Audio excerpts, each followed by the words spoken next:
Hello student, welcome to your YouTube channel UHVSV classes. तो student, जैसा कि हमने क्लास 12 भूगोल का चैप्टर नंबर 3 जनसंख्या संगठन शुरू कर रखा था, उसका हमारा जो नेक्स्ट टॉपिक है वो स्टूडेंट आयु संरचना। तो स्टूडेंट, टॉपिक शुरू करने से पहले जो हमारा पीछे वाला जो वीडियो लेक्चर था उसमें हमने क्वेश्चन किया था आपसे कि अगर भारत की जनसंख्या वृद्धि 1.9% है तो बताइए जनसंख्या परिवर्तन का कौन सा रूप है। तो स्टूडेंट, उसका आंसर था स्टूडेंट ऑप्शन सी, इसका सही आंसर था। कैसे, देखिए, जनसंख्या वृद्धि पहले पता कर लें क्या था कि किसी भी स्थान पर समय की किसी निश्चित अवधि के दौरान वहां की जनसंख्या में जो परिवर्तन आता है, स्टूडेंट परिवर्तन आता है, उसे क्या बोलते हैं? जनसंख्या वृद्धि बोलते हैं। अब स्टूडेंट, ये परिवर्तन धनात्मक भी हो सकता है, ऋणात्मक भी हो सकता है, निरपेक्ष में भी आप इसे माप सकते हैं और प्रतिशत में भी इसे माप सकते हैं। निरपेक्ष कैसे? सीधे आंकड़ों में, जैसे 1 2 3 4 ऐसे सीधी काउंटिंग की फॉर्म में अगर मापते हैं तो उसे बोलते हैं निरपेक्ष। और प्रतिशत की फॉर्म में जैसे ये था 1.9%। तो सिंपल सा क्वेश्चन था, बिल्कुल बताइए जनसंख्या परिवर्तन का कौन सा रूप है। तो कौन सा था स्टूडेंट? ये प्रतिशत रूप था। अगर आपने पीछे वाला टॉपिक समझा तो बिल्कुल इजी सा क्वेश्चन था आपके लिए। अब स्टूडेंट, अपना नेक्स्ट टॉपिक है आयु संरचना। तो पहले इसे जान लेते हैं कि आयु संरचना है क्या। तो देखिए स्टूडेंट, किसी भी स्थान की जनसंख्या को विभिन्न आयु वर्गों में बांटना आयु संरचना कहलाता है। अब स्टूडेंट, आयु वर्ग कैसे कि आप 0 से 10 वर्ष की जनसंख्या लें, उसका एक अलग वर्ग बना दें। फिर 11 से 20 वर्ष की जनसंख्या लें, उसका एक अलग वर्ग बना दें। फिर 21 से 30 का बना दें। ऐसे आप कई वर्ग बना सकते हैं, ठीक है। कैसे? आयु के हिसाब से, उनकी जो आयु है यानी उनकी उनकी उम्र के हिसाब से आप जो है अलग अलग आयु वर्ग बना सकते हैं। लेकिन स्टूडेंट, जो विश्व भर में जो प्रसिद्ध आयु वर्ग है वो ये 3 है। 0 से 14 वर्ष की जनसंख्या का आयु वर्ग, जिसको बाल आयु वर्ग भी बोलते हैं। एक 15 से 59 वर्ष की जो जनसंख्या है का आयु वर्ग है वो, जिसको कार्यशील आयु वर्ग भी बोलते हैं, कार्यशील जनसंख्या भी बोलते हैं, और इसे वयस्क आयु वर्ग भी बोलते हैं। और एक स्टूडेंट 60 प्लस की जो जनसंख्या यानी कि जिनकी उम्र 60 वर्ष से ज़्यादा है, जिसको वृद्ध आयु वर्ग भी बोलते हैं। ये दादाजी वाला आयु वर्ग है। तो स्टूडेंट, अब ये आयु संरचना क्यों बनाई, इसकी क्यों जरूरत पड़ी, रीजन क्या रहा इसे बनाने का, क्यों ऐसे आप लोगों की टेंशन बढ़ाई? तो स्टूडेंट, इसकी जरूरत थी। क्यों जरूरत थी? तो देखिए, किसी भी स्थान की जन्म दर का पता करना हो तो संरचना हमारी हेल्प करता है। कैसे हेल्प करता है? अब सपोज कीजिए, अगर हमें किसी भी स्थान की अगर जन्म दर को देखना है, भाई जन्म दर ज़्यादा है या कम है, तो हम कौन सा आयु वर्ग उठाएंगे? हम वहाँ का ये वाला आयु वर्ग देखेंगे, 0 से 14 वर्ष वाला बाल आयु वर्ग। इसमें अगर ज़्यादा जनसंख्या है तो हमें सीधा सा पता चल जाएगा भाई वहाँ पर जन्म दर ज़्यादा है। और अगर इसमें कम जनसंख्या है तो वहाँ पर जन्म दर कम है। सिंपल सी बात है। उत्पादकता कौन करे? उत्पादन कौन करेगा? ये वाला जो आयु वर्ग है, कार्यशील आयु वर्ग है, ये उत्पादन करेगा जी। अगर उत्पादकता देखनी है तो आप इस आयु वर्ग में जनसंख्या देखेंगे, भाई कितनी जनसंख्या है। ज़्यादा जनसंख्या तो सिंपल सी बात है, उत्पादन भी ज़्यादा होगा। भविष्यव्यापी विकास, अगर किसी देश का मापना हो, भविष्यव्यापी विकास कैसे? भविष्य में उस देश का विकास होगा कि नहीं होगा, तो उसे मापने के लिए भी इस आयु संरचना की हमें जरूरत पड़ी। कैसे?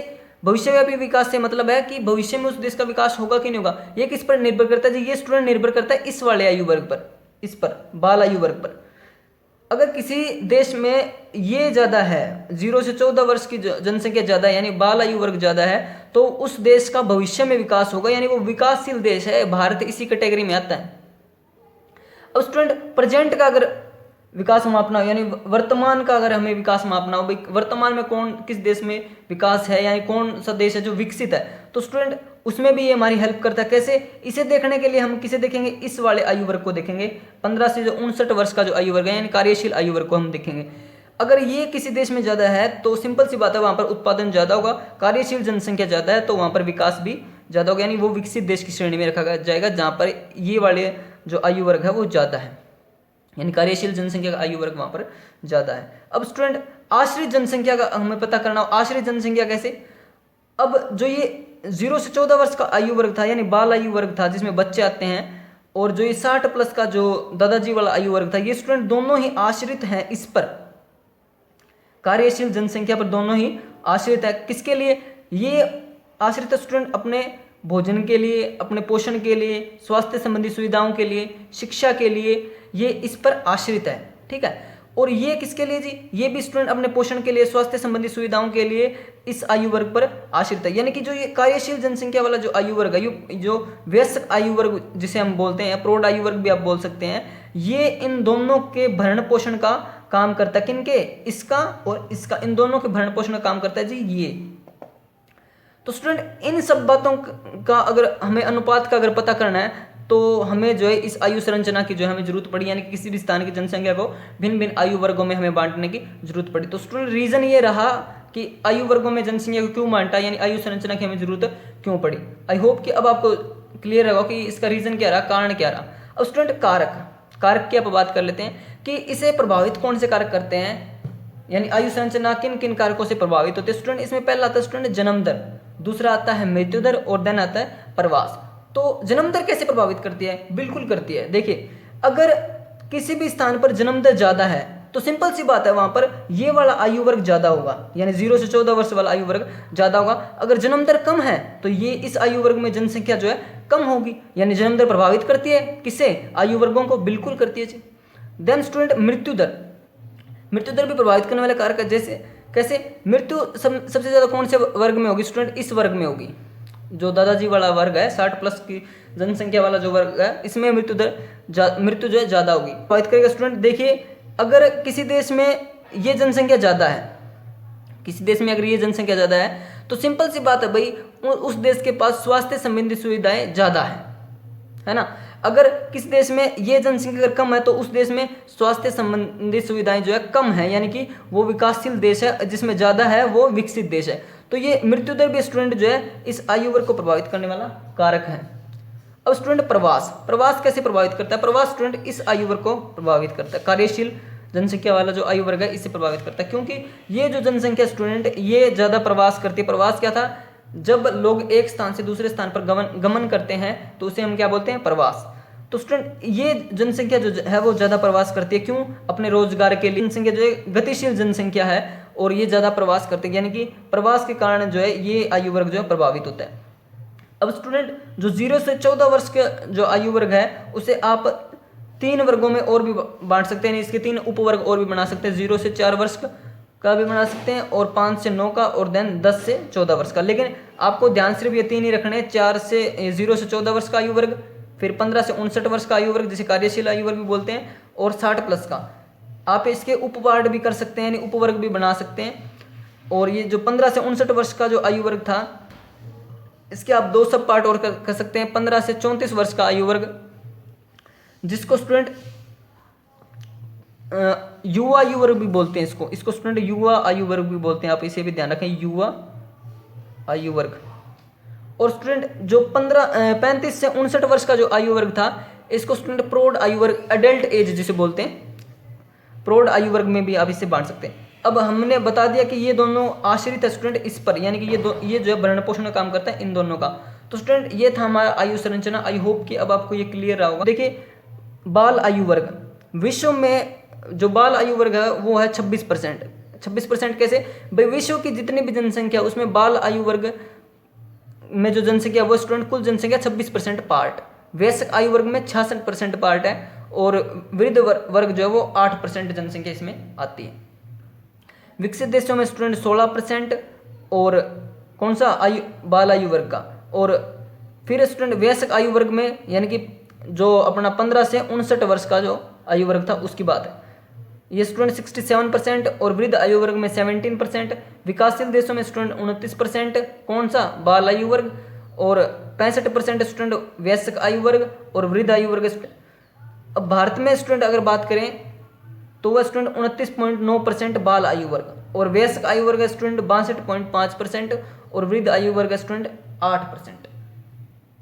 अब स्टूडेंट ये जो हमारा जो टॉपिक था आयु संरचना जो हमने अब जो डिस्कस किया आप लोगों के साथ, स्टूडेंट क्वेश्चन इसमें कैसे भी उठ जाए लेकिन उठेंगे इसके अंदर से ही, किसी भी टाइप का क्वेश्चन उठ जाए। जैसे अब अगर आपसे पूछा जाए कि बाल आयु वर्ग की विशेषताएं बताएं, तो आप बाल आयु वर्ग की विशेषताएं बिल्कुल इजीली बता सकते हैं। कैसे? आप क्या लिखेंगे कि बाल आयु वर्ग में 0 से 14 वर्ष की जनसंख्या को जो है रखा जाता है, ये आश्रित आयु वर्ग है। इस आयु वर्ग में विश्व की जनसंख्या 26% पार्ट आता है, विकसित देशों का 16% जनसंख्या का पार्ट आता है, और विकासशील देशों में 29% और भारत का 29.5%। उसके बाद क्या बोलेंगे स्टूडेंट आप कि ये जो बाल आयु वर्ग है ये आश्रित है किस पर? इस पर ये अनु उत्पादक है, यानी कि उत्पादन कार्य नहीं करता, अपने भोजन के लिए भरण पोषण के लिए इस पर आश्रित है। इसके स्वास्थ्य, शिक्षा, वस्त्र संबंधी सुविधाओं के लिए व्यय यानी कि खर्च करने की आवश्यकता होती है। अगर इसके बारे में कुछ लिखने के आ जाए तो बिल्कुल जो आपने पढ़ा है बिल्कुल इसी में से ही जो आपको बना के लिखना है। आप लिखेंगे इस आयु वर्ग में 15 से 59 वर्ष की जनसंख्या को शामिल किया जाता है। विश्व में इसकी जो पार्ट है ये है, विकसित देशों में 67%, विकासशील देशों में 65%, भारत में 62.5%। उसके बाद आप क्या बोलेंगे कि ये आयु वर्ग जो है प्रवास के कारण प्रभावित होता है। ठीक है, जो हमने ऊपर जो स्टूडेंट पढ़ा उसी से क्वेश्चन उठने हैं। आप अपनी तरफ से बना के कुछ भी लिख सकते हैं, जैसे ये आयु वर्ग जो ये प्रजनन करने का काम करता है। ठीक है, ये आयु वर्ग गतिशील है और ये इन दोनों के भरण पोषण का काम करता है। तो स्टूडेंट आपको इसमें कंफ्यूज नहीं होना, क्वेश्चन चाहे किसी टाइप से उठ जाए, बस उठेगा इसके अंदर से, आपको ये ध्यान से इसे तो देखिए स्टूडेंट, नेक्स्ट जो अपना टॉपिक है वो है आयु लिंग पिरामिड। तो पहले इसके डेफिनेशन की बात कर लेते हैं आप कि किसी स्थान की जनसंख्या को आयु व लिंग के आधार पर भिन्न भिन्न वर्गों में बांटना क्या कहलाता है जी? आयु लिंग पिरामिड कहलाता है। अब ये डेफिनेशन आप इस डायग्राम के थ्रू अच्छे से समझ पाएंगे कि देखिए किसी भी स्थान की जनसंख्या को हमने यहाँ पर जनसंख्या प्रतिशत में दिखाई है, इधर आयु वर्ग रखे हैं जी, और इधर पुरुष और स्त्रियों का जो है अलग आयु वर्ग रखा है जी, यानी कि ये आपकी वाई एक्सिस और ये आपकी एक्स एक्सिस। ठीक है स्टूडेंट, तो अब जरा आप डेफिनेशन देखिए और साथ के साथ आप इसे देखते जाइए तो आपको ये डेफिनेशन समझ आ जाएगी। तो किसी भी स्थान की जनसंख्या को आयु व लिंग के आधार पर, इधर देखिए आयु और लिंग के आधार पर भिन्न भिन्न वर्गों में बांटना, भिन्न भिन्न वर्गों में बांटना क्या कहलाता है स्टूडेंट? आयु लिंग पिरामिड कहलाता है। अब स्टूडेंट पिरामिड क्यों यूज किया? क्योंकि जब आप किसी स्थान की जनसंख्या को पुरुष और स्त्रियों में बांटकर वहां की जनसंख्या का अध्ययन करने की कोशिश करते हैं तो उसका जो ग्राफ है, जो उसका जो आरेख है, उसकी आकृति जो है लगभग पिरामिड से मिलती जुलती है, इसलिए इसको बोला स्टूडेंट आयु लिंग पिरामिड। अब ये पिरामिड क्या है? तो स्टूडेंट जो अफ्रीका महाद्वीप है वहाँ पर एक सभ्यता थी जिसको बोला स्टूडेंट मिस्र की सभ्यता। वहाँ पर एक ट्रेंड था कि जब राजा की मृत्यु हो जाती तो उसके शव को यानी उसके मृत शरीर को एक इमारत के नीचे दबा दिया जाता था, जिसको पिरामिड बोला, जो आपको ऊपर पिक्चर में दिख भी होगी। हमारे सिलेबस से इस पिरामिड का इतना ही लिंक है कि जब हम किसी भी स्थान की जनसंख्या को आयु और लिंग के आधार पर भिन्न भिन्न वर्गों में बांटकर जो है उसका अध्ययन करने की कोशिश करते हैं तो उसका जो आरेख है, उसकी संरचना जो लगभग पिरामिड से मिलती जुलती है, इसलिए बोला स्टूडेंट इसको आयु लिंग पिरामिड। आप इसे आयु लिंग संरचना भी बोल सकते हैं। अब स्टूडेंट ये बनाया क्यों, इसकी क्या जरूरत पड़ी? तो देखिए स्टूडेंट इसे बनाना जरूरी था, क्यों? क्योंकि देखिए जो किसी स्थान की जनसंख्या होती है तो उसकी बहुत सारी विशेषताओं को ये बताता है आयु लिंग पिरामिड। कैसे कि अगर किसी स्थान की अगर जन्म दर को देखना तो उसमें भी ये अहम रोल अदा करता है कि अगर आप हमें किसी स्थान की जनसंख्या की अगर हमें जन्म दर को देखना है तो हम जो है इस वाले आयु वर्ग में जनसंख्या देखेंगे। अगर मृत्यु दर को देखना है तो आप उच्च वर्ग में जनसंख्या देखेंगे। ठीक है, अगर विकास मापना है तो भी हम क्या देखेंगे जी? उच्च वर्ग में जनसंख्या देखेंगे। कि अगर इस वर्ग में अगर जनसंख्या ज़्यादा है तो सिंपल सी बात है भाई, वहाँ पर स्वास्थ्य संबंधी सुविधाएं ज़्यादा होगी, और स्वास्थ्य संबंधी सुविधाएं कहाँ ज़्यादा होगी? विकसित देशों में ज़्यादा होगी, है ना। और अगर दूसरा और भी हमें हेल्प करेगा ये, कैसे कि अगर हमें समाज में पुरुषों की स्थिति का पता करना है तो उसमें ये हमारा आयु लिंग पिरामिड जो है हेल्प करेगा। स्त्रियों की स्थिति को अगर पता करना है तो उसमें भी जो है आयु लिंग पिरामिड हमारी हेल्प करेगा। तो इसलिए स्टूडेंट इस आयु लिंग पिरामिड की जो हमें जरूरत पड़ी। तो आई होप कि अब आपको ये समझ आ गया होगा कि आयु लिंग पिरामिड क्या था, कि इसको पिरामिड क्यों बोला, कि जब हम किसी स्थान की जनसंख्या को स्त्री और पुरुष के आधार पर डिवाइड कर वहाँ की जनसंख्या का अध्ययन करने की कोशिश करते हैं, जनसंख्या की विशेषताओं का अध्ययन करने की कोशिश करते हैं, तो उसका जो आरेख है उसकी आकृति लगभग पिरामिड से मिलती जुलती है, इसलिए बोला स्टूडेंट को इसको आयु लिंग पिरामिड। आयु लिंग क्यों लगाया वो हमने समझा दिया कि हम इसमें आयु वर्ग और लिंग यानी लिंग को भी इसमें आधार बनाते हैं। तो स्टूडेंट आई होप कि अब आपको आयु लिंग ये पिरामिड जो आपका क्लियर होगा। अब स्टूडेंट बढ़ते हैं इसके टाइप की तरफ। अब स्टूडेंट जिसको आयु लिंग पिरामिड का हमारे पास यहाँ पे फर्स्ट टाइप है विस्तारित होती जनसंख्या पिरामिड। तो स्टूडेंट जैसा कि आपको ऊपर पिक्चर में दिख रहा है कि इस पिरामिड की आकृति जो है लगभग त्रिभुजाकार की, या फिर आप यूँ बोले कि पिरामिड के आकार की होती है। तो इसका क्या होता है स्टूडेंट कि यहाँ पर जन्म दर जो है वो उच्च होती है। इस कारण क्या होता है कि विशाल जनसंख्या पाई जाती है। जो नीचे वाला जो हमारा बाल आयु वर्ग है उसमें विशाल जनसंख्या पाई जाती है, यानी कि इसका आधार चौड़ा होता है और शीर्ष पतला होता जाता है। और ये जो स्टूडेंट हमने आपको ये आयु लिंग पिरामिड दिखाया है विस्तारित होती जनसंख्या पिरामिड जो है, ये स्टूडेंट विकासशील देशों का पिरामिड है। विकासशील देशों का पिरामिड है स्टूडेंट, यानी कि यहाँ पर स्वास्थ्य सुविधाएं कम है।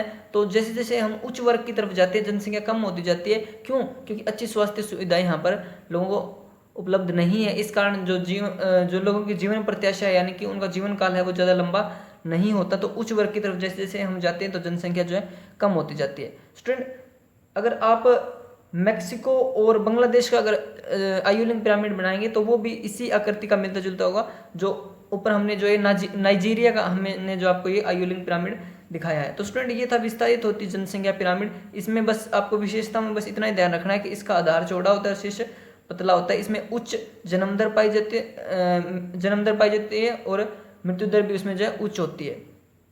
अगर आप भारत के आयु लिंक पिरामिड की बात करेंगे तो वो भी स्टूडेंट ऐसी आकृति का होता है, क्योंकि मैंने बताया कि विकासशील देशों का जो आयु लिंक पिरामिड है वो लगभग त्रिभुज आकार का ही होगा। तो हमने जो ये आपको अब पिक्चर दिख रही है, ये हमने भारत का आयु लिंक पिरामिड दिखाया है। तो इसमें स्टूडेंट वही विशेषताएं हैं जो हमने पीछे विस्तारित होती जनसंख्या पिरामिड में पढ़ी थी। क्या थी? कि आधार चौड़ा होता है, शीर्ष पतला होता जाता है, उच्च जन्म दर होती है और उच्च मृत्यु दर होती है।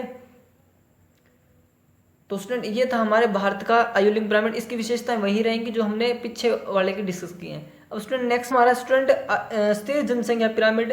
तो स्टूडेंट, ये पिरामिड जो है ये विकसित देशों का पिरामिड है, जो हमने आपको ये ऊपर एग्जांपल दिखाया ऑस्ट्रेलिया का आयु लिंक पिरामिड। तो स्टूडेंट, इस पिरामिड में क्या है कि ये पिरामिड लगभग घंटी के आकार का होता है और इसमें क्या होता है कि जन्म दर और मृत्यु दर लगभग बराबर रहती है। तो स्टूडेंट, जो जन्म दर और मृत्यु दर है वो दोनों ही कम होती है। मृत्यु दर कम क्यों होती है? क्योंकि जैसे ये विकसित देशों का पिरामिड है स्टूडेंट, तो यहाँ पर स्वास्थ्य संबंधी सुविधाएं जो है वो ज़्यादा प्रोवाइड करवाई जाती है लोगों को। तो इसी कारण जो है लोगों का जीवन जो है लंबा रहता है, यानी जीवन प्रत्याशा ज़्यादा रहती है। तो इसी कारण जो उच्च वर्ग में जनसंख्या जो है वो लंबे समय तक बनी रहती है। तो यानी कि जन्म दर और मृत्यु दर जब लगभग बराबर हो जाती है तो जनसंख्या जो है स्थिर हो जाती है। तो ये हमने जो आपको स्टूडेंट जो पिरामिड दिखाया स्टूडेंट, ये था ऑस्ट्रेलिया का आयु लिंक पिरामिड, जो कि लगभग घंटी के आकार का था। अब स्टूडेंट, हमारा नेक्स्ट टॉपिक है स्टूडेंट हार्समान जनसंख्या पिरामिड। हार्समान जनसंख्या पिरामिड, इसमें क्या स्टूडेंट आप पिक्चर में देखते हैं कि इसमें क्या होता है स्टूडेंट कि आधार जो है संकीर्ण होता है, यानी कि आधार पतला होता है और जन्म दर जो है मृत्यु दर से कम होती है या फिर लगभग उसके बराबर होती है। जन्म दर जो है मृत्यु दर से कम होती है या फिर लगभग उसके बराबर होती है। इस कारण जनसंख्या में जो वृद्धि होती है स्टूडेंट वो ऋणात्मक होती है। स्टूडेंट, जनसंख्या में वृद्धि और वो भी ऋणात्मक, ये चीज आप पढ़ चुके हैं पीछे। किसी स्थान पर किसी निश्चित अवधि के दौरान वहां की जनसंख्या में जो परिवर्तन आता है क्या बोलते हैं स्टूडेंट? जनसंख्या वृद्धि। और ये परिवर्तन धनात्मक भी हो सकता है, ऋणात्मक भी हो सकता है। ये चीज आपने पिछले टॉपिक में पढ़ी थी। तो स्टूडेंट, इस जो ये आयु लिंक पिरामिड है इसमें क्या होता है कि जन्म दर जो है मृत्यु दर से कम रहती है या फिर लगभग उसके बराबर रहती है। इस कारण जनसंख्या जो है, जनसंख्या में जो परिवर्तन है वो ऋणात्मक होता है। इसी कारण इसको बोला स्टूडेंट हार्समान जनसंख्या पिरामिड, यानी कि मृत्यु दर जो है वो जन्म दर से ज्यादा है। तो ये था स्टूडेंट जापान का आयु लिंक पिरामिड। और स्टूडेंट, भारत का आयु लिंक पिरामिड भी हमने आपको पीछे दिखा दिया। तो ये था स्टूडेंट आज का हमारा टॉपिक आयु लिंक पिरामिड। तो स्टूडेंट, मिलते हैं हमारे नेक्स्ट वीडियो लेक्चर में।